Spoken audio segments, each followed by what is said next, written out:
La dengue est une maladie virale qui se transmet aux humains par des moustiques. Dans les cas graves, elle peut être fatale et malheureusement, il n'existe pas de traitement spécifique. Cela crée de plus en plus la psychose dans la société. Si les biologistes s'évertuent à faire des recherches et des analyses en vue d'éclairer la lanterne de chacun, mais surtout trouver une solution, il y a des personnes qui s'intéressent à d'autres aspects, notamment l'aspect spirituel. Notre invitée du jour est Madame Varlet Delphine, ancienne bergère nationale du renouveau charismatique catholique en Côte d'Ivoire et responsable du groupe d'intercession prophétique Saint-Jean-Paul II pour la paix dans le monde, né en mars 2006. Bonjour Madame Varlet. Bonjour Roxane. Merci d'être sur ce plateau. On bénit le Seigneur. Alors, le monde connaît un malaise général à expressions diverses. Guerre, conflits, fléaux, situations inattendues et même désastreuses pour l'homme qui aujourd'hui est dans une grande souffrance et il lui est bien souvent difficile de trouver la paix. C'est vrai. Pour vous qui êtes une bergère, qui êtes une responsable de groupe à dévotion, dites-nous un peu quel est le regard que vous avez sur cette situation. Le regard que j'ai sur cette situation m'a même déjà, en tant que témoin, tourné mon regard vers Dieu.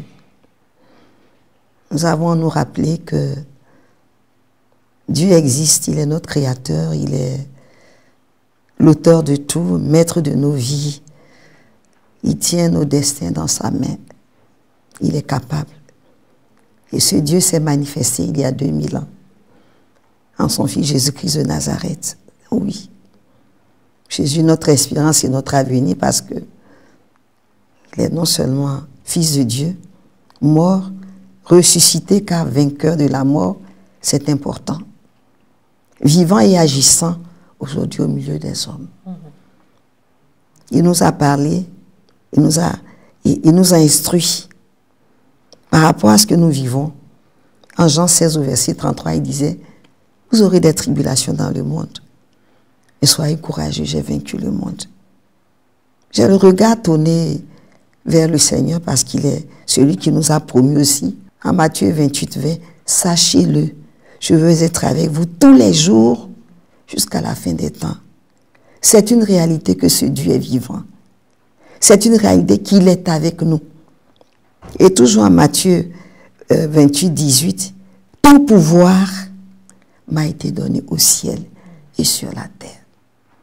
Et donc il a une autorité sur tout ce que nous vivons. Oui. Et le regard que je tourne vers lui simplement, c'est un regard de prière. L'homme aujourd'hui créé à l'image de Dieu, surtout le chrétien baptisé. Moi, je suis catholique. Je dis chrétien catholique baptisé. N'a qu'une seule chose à faire, c'est de retourner à Dieu. Se tourner vers Dieu, reprendre l'habitude de la prière, la culture de la prière. Parce que la prière est, disons, le moyen privilégié, le chemin royal pour se retrouver en présence de ce Dieu, pour lui parler, pour lui demander, pour crier. Il y a plusieurs formes de prière, pour demander même pardon. Et donc la première chose, le regard, c'est vers Dieu à travers la prière. Voilà. Alors parmi les maladies, les épidémies et les pandémies qui font ravage dans nos sociétés, il y a la dengue. Que savez-vous de cette maladie? Avant d'aborder le volet spirituel, c'est ça. Qu'est-ce que vous savez de cette maladie? Dans nos sociétés, il y a des personnes qui en meurent et tout ça. Oui, je connais même une personne, une dame vraiment excellente et brillante, parce qu'elle s'est battue. Je ne dirai pas son nom. Elle avait une très belle entreprise. Elle a élevé ses enfants. Ses enfants aujourd'hui sont des personnalités quand même reconnues au sein de la société. La dengue l'a emportée. Est-ce qu'elle n'avait pas de l'argent pour acheter les médicaments? Elle a pensé justement qu'elle avait le paludisme, parce que c'est ça le problème. Le problème avec la dengue, nous avons les mêmes symptômes que le paludisme. Mais la plus grave erreur à ne pas connaître est d'essayer de se soigner avec les remèdes contre le palud. Et là, de l'automédication également, c'est grave. Enfin, puisque aujourd'hui, la science elle-même, les autorités sanitaires reconnaissent, disons, leur impuissance devant cette maladie. Ils ne peuvent pas prescrire quelque chose. Et donc, quand on se trompe... À la vérité, ce sont les symptômes qui sont traités. Les symptômes. Ah oui, parce qu'il s'agit d'un virus. Qu'est-ce que c'est? La dengue, c'est simplement... Elle est due, provoquée par la piqûre d'un moustique qui porte un virus. Et ce virus déposé dans le corps de l'homme provoque une hémorragie. Et donc, lorsque, dit bien sûr, la maladie se complique, les manifestations sont simples. C'est une hémorragie. C'est du sang qui sort dans le corps, là où il y a un orifice. Les yeux, la bouche, les oreilles, partout. Et c'est mortel. Alors, qu'est-ce que je sais de cette maladie? C'est que, déjà, on m'avait posé la question en tant qu'intercesseur, surtout pour la paix. Nous prions avec Saint Jean-Paul II, et par la relique qui nous a été offerte. Et donc, nous avons ce grand homme-là qui est dans notre intercession, de la présence de qui nous vivons. Et donc, il s'est révélé comme un grand prophète pour notre temps. C'est déjà en 2014, au moment où le virus de l'Ebola, disons, tournait autour de l'Afrique, surtout de l'Afrique de l'Ouest. Un samedi, à 5 h du matin, j'ai entendu une voix dans ma chambre qui a crié « Le virus !» Mon époux, paix à son âme, était encore vivant. Nous sommes levés, nous sommes allés demander une messe. Nous avons partagé cela avec Père Ignace Dago, qui célébrait la messe chez les Sœurs Consolatrices. Il a dit, on va observer. Le mardi, à la même heure, j'entends dans la chambre, messe en l'honneur des saintes plaies. Nous nous levons, nous allons encore voir le Père Ignace Dago qui me dit, Madame va aller. Nous bénissons Dieu, nous lui rendons toute la gloire. Le Seigneur vient de vous révéler ce qui peut arrêter le corona. Effectivement, à partir de la chapelle Sœur de Marie Consolatrice, sur le mois d'août 2014, nous avons organisé une chaîne de messes avec les saintes plaies de Jésus de Nazareth. Donc, d'août 2014 à février 2017, dans cette chapelle Sœur de Marie Consolatrice, les paroissiens s'inscrivaient. La chaîne n'a jamais été rompue. Ça, c'est un. Maintenant, deux, quand j'ai entendu, j'étais à l'Auberger national. J'ai appelé Monseigneur Touabli, voilà, évêque d'Abouville, mais qui était en son temps président de la conférence des évêques. Je lui ai dit, Excellence, voilà ce qui se passe. Il m'a dit, allez vite sur les radios et enseignez l'urgence de l'intercession.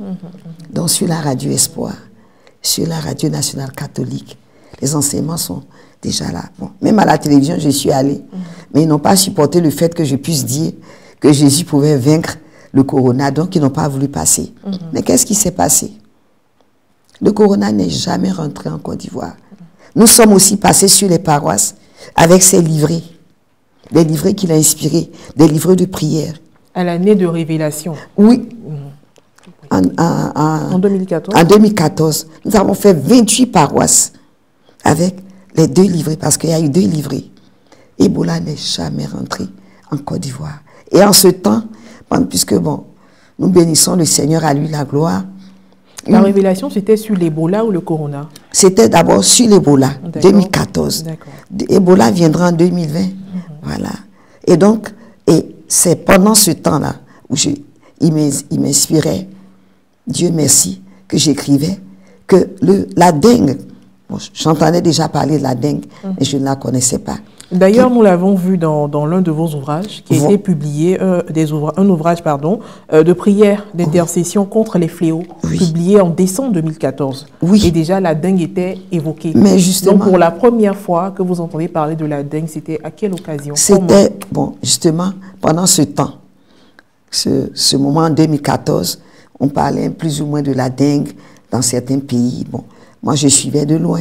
Mais comme je l'ai dit, les prières nous sont inspirées, révélées. Il y a des choses qui nous viennent qu'on ne comprend pas. Et donc, dans les fléaux que je citais, le Seigneur m'a dit, mais la dengue. Bon, en son temps, beaucoup n'ont pas compris. Mais aujourd'hui, nous comprenons Et nous disons que, en tant qu'intercesseur avec Saint Jean-Paul II, nous avons un témoignage à apporter. Parce que même en 2020, et en 2020, c'est le père Norbert Éric Abécan qui nous a suivis lorsqu'on a fait 4 neuvaines de 1000 Ave à la demande du Seigneur par Saint Jean-Paul II. Et une prière nous a été révélée contre le corona et contre toutes les formes de fléau. C'est ce livret que je tiens. C'est lui qui a mis son premier avis là-dedans. Quant à l'autre, c'est Monseigneur Touabli qui en a fait l'imprimatur. Et donc, je suis ici pour dire, puisque j'ai commencé en disant, que dans ce cas de figure, le monde semble attaqué. Le monde est dans un combat spirituel. Quel que soit le combat, Roxane, c'est vers Dieu, présent son Fils Jésus-Christ, qu'il faut regarder. Le Seigneur est vivant. Au psaume 4, verset 4, il est écrit que le Seigneur entend lorsque ses enfants crient vers lui. Retournons à la prière vraie. Parce que prier, c'est donner du temps à Dieu. Prier, c'est appeler Dieu, l'invoquer. La prière est un acte de foi. Voilà. Et Dieu aime celui qui aime la foi. Et donc, c'est ne regarder que Dieu. Et il est fidèle. Alors, la prière, certes, mais vous proposez un accompagnateur qui est Saint Jean-Paul II. Oui. Alors, quel est l'intérêt d'associer Saint Jean-Paul II à cette prière de combat spirituel? Mais parce que c'est lui qui l'a révélé. C'est lui qui nous l'a dicté. Je disais que cette dévotion est une bénédiction. Parce que je suis restée 20 ans au service du renouveau charismatique. Mais je dis aujourd'hui que ce que nous vivons, Roxane, ressemble un peu aux actes des apôtres, en fait. Parce que nous avons une présence, une proximité telle du Seigneur à travers cette dévotion, que tout est révélé. Et donc, il y a des moments où j'entends dans la nuit, lève-toi et puis écris sur tel sujet. Il y a beaucoup de choses qui se passent dans ce monde qui nous sont révélées, mais pour la prière, pour qu'on puisse intercéder. Je vais vous dire quelque chose. On ne fait pas de politique. Nous sommes neutres et nous essayons de regarder avec le regard de Jésus pour qu'il ait confiance en nous et pour qu'on ne se trompe pas aussi. Nous venons du diocèse de... Nous avions une mission sur le diocèse de Yopougon où Monseigneur, que je remercie encore, nous a ouvert les portes de son diocèse. À la paroisse Saint-Marc, sur la paroisse Saint-Marc, l'avant-veille de la tentative d'assassinat du président Donald Trump. Nous étions en train de prier. Le Seigneur a révélé que quelque chose de grave allait se passer dans un pays donné. Je l'ai annoncé devant tout le monde. Le lendemain, par un psaume. Le lendemain, en rentrant à la maison, je reçois un psaume où il me dit, ils vont échouer. Le surlendemain, c'était ça. Et ça, c'est notre vie. Et c'est pour ça que je dis aujourd'hui, non seulement à tous ceux qui nous regardent, qui nous écoutent, que nous sommes chrétiens catholiques. Le Seigneur est vivant. Le péché est le pire ennemi de l'homme. L'argent ne peut rien faire. L'argent, je dis bien, ne peut rien faire à l'homme. Les milliards, les biens, le pouvoir, la puissance n'ont aucune influence sur un malheur qui arrive. Aujourd'hui, les scientifiques se demandent, c'est-à-dire ils sont perplexes. Les scientifiques peuvent se mettre ensemble pour prévoir un typhon, prévoir un ouragan, même un tremblement de terre, mais ils n'ont aucun moyen de l'arrêter. Mais deux chrétiens s'agenouillent au nom de Jésus, invoquent ce Dieu qui est vivant, il agit. Alors, qu'est-ce qui serait à la base donc de tous ces fléaux que nous connaissons dans le monde? Roxane, c'est le péché. Le Seigneur ne nous a pas créés pour nous faire souffrir. La loi naturelle qui a été donnée à l'homme, c'est d'aimer, de vouloir du bien. Mais souvenez-vous que dans le jardin, lorsqu'Adam et Ève ont quitté ce chemin d'obéissance, tout de suite, ils sont rentrés dans un autre chemin de décadence, de mort, de turbulence. Le Seigneur l'a bien dit, le jour où tu en mangeras, tu mourras. En Romains 6 au verset 23, c'est Saint Paul qui le dit. Le salaire du péché, c'est la mort. Mais le don gratuit que Dieu donne, c'est Jésus-Christ de Nazareth, qui est venu comme celui qui est venu non seulement payer la rançon de nos péchés, mais pour la restauration du genre humain, le rachat du genre humain et la destruction des œuvres du diable en nous. Le péché, aujourd'hui, nous sommes tous... Le péché est à la base des fléaux. Qu'est-ce qu'un fléau? Le fléau peut être défini comme une catastrophe, oui, comme un malheur qui advient dans la vie de l'homme, en général sans qu'il l'ait attendu, qui le fait souffrir, qui détruit sa vie, détruit son environnement, détruit son avenir. Il n'y a que Dieu seul. Le salaire du péché, c'est une loi naturelle. Lorsqu'on obéit à Dieu, la loi du Seigneur, c'est quoi? C'est l'amour. Qu'est-ce qu'aimer? Aimer, c'est vouloir du bien. Aimer, c'est aider l'autre à vivre. C'est l'encourager à lui donner de se sentir bien. C'est se réjouir quand il est heureux. Aimer, c'est se reconnaître dans l'autre. Et donc, c'est être compatissant, bienveillant, pouvoir pardonner, donner à l'autre de savoir que lorsqu'il n'est pas là, quelque chose manque. Lui donner... Alors, on va revenir un peu sur la notion du péché. C'est vrai pour le chrétien catholique, le chrétien, on peut comprendre le péché. On va prendre le citoyen dans la société. Péché. Voilà. On va citer quelques exemples. Alors, quand même, qu'est-ce qu'on entend par péché? D'accord. Alors, justement, le péché est le contre-pied de l'amour. Péché, au psaume 51, péché, c'est faire ce qui est mal aux yeux de Dieu. Et là où je voulais en venir, pour parler des fléaux, aujourd'hui, l'homme est devenu un fléau pour son frère. Au niveau de la Côte d'Ivoire, au niveau du monde aujourd'hui, lorsque un homme délibérément se lève, oublie que celui qu'il a en face de lui est un autre lui-même et le détruit par tous les moyens, la guerre est un fléau humain. L'injustice est un fléau humain. Les extorsions de fonds, détournements, ça dit tous les actes qui sont posés pour faire mal à l'autre. Le détruit son avenir. Même lui ôter la vie, il faut le dire. Lui ôter la vie, mais j'arrive. Oui, l'avenir. Mais attends, la guerre. On ne fait pas la guerre pour se donner la vie. C'est pour sauter la...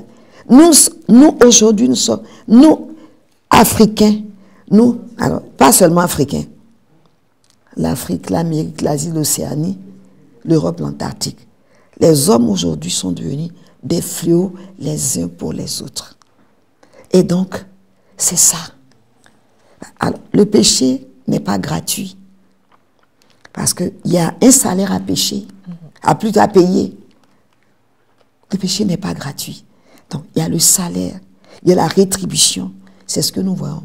Ce sont les souffrances qui pêchent. Et c'est pour ça que Siracide nous dit, compare le péché au croc du serpent qui font mourir l'homme. Et il nous demande de fuir le péché.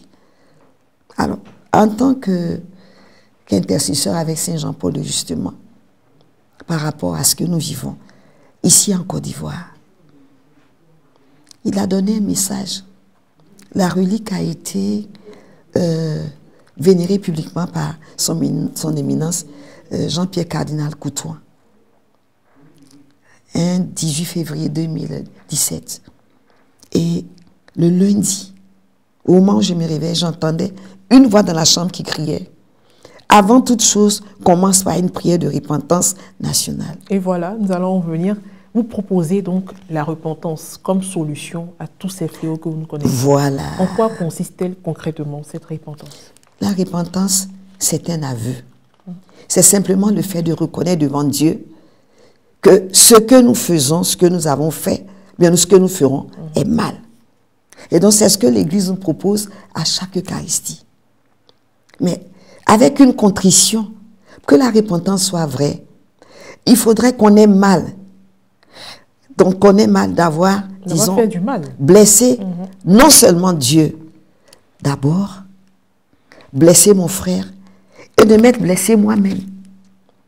Parce que le premier, une des victimes du péché, c'est une des premières victimes de péché, c'est l'auteur. Et donc, se repentir, c'est, disons, c'est le premier pas de celui qui se convertit. Accepter de quitter les ténèbres du péché pour me tourner vers la lumière, changer de chemin, la métanoïa. Se repentir, c'est regretter amèrement, pleurer mes péchés, considérer que ce péché qui est dans ma vie était comme un serpent couché dans mon lit et dire au Seigneur vraiment, je ne veux pas. Jean-Paul II le dit, la repentance est une prise de conscience du fait que le péché est contraire à la norme éthique qui est en nous. Et donc il dit encore que se repentir, ce n'est pas dire c'est un péché, mais dire j'ai péché. Et comprendre que l'acte que j'ai posé est contraire à la loi d'amour que le Seigneur a déposée en moi. Parce qu'il m'a créé par amour. Ma vocation est l'amour. Et donc dès que je sors de l'amour, je ne suis plus moi-même. Je suis de notre nature. Donc comprendre que le péché est contraire à l'amour. Et la repentance, parce qu'il y a un salaire pour le péché. Il y a une punition en fait. Par contre, la repentance nous réconcilie avec Dieu. Le Seigneur veut la repentance. C'est un acte d'humilité qui me permet non seulement de revenir à Dieu, mais qui me permet aussi de reconnaître que le jugement de Dieu sur moi est juste, que c'est moi qui me suis trompé. Et cette repentance désarme le diable, l'empêche de nous accuser. La repentance nous resitue dans la lumière, c'est-à-dire dans notre vocation, nous sommes héritiers, héritières. La parabole du fils prodigue, quand il revient, son père qui dit, Père, j'ai péché contre toi, contre le ciel. Il dit, non, non, non, non, ne parle pas de ça. Ce n'est pas ce que je vois. Ce ne sont pas tes péchés que je vois, mais c'est ta personne parce que tu m'es cher. C'est le salut. C'est le fait que tu te sauves, que tu sauves ta vie. C'est ça qui m'importe. Bon. Et c'est pour cela que le sacrement de réconciliation nous est proposé par notre mère l'Église. Mais comment faisons-nous comment vivons-nous nos sacrements de réconciliation pour que, depuis 2017 jusqu'à aujourd'hui, je n'exagère pas, les écrits sont là. Ça fait au moins 28 fois qu'on entend repentance. Je dis bien que nous venons du diocèse de Yopougon. Pendant les témoignages, il y a une dame qui est venue qui a dit simplement, elle dit, moi je ne comprends pas. Mais toutes les nuits j'entends, c'est la repentance. C'est la repentance. C'est la repentance. Nous allons prêcher une retraite à Chaminade avec les pères marianistes. Ce soir-là, ils m'ont demandé de commencer la prédication. Le lendemain, lorsqu'on se réveille, on était déjà dans le silence. Il y a une jeune fille, une retraitante qui vient, qui me dit, je m'excuse, mais je suis obligée de parler.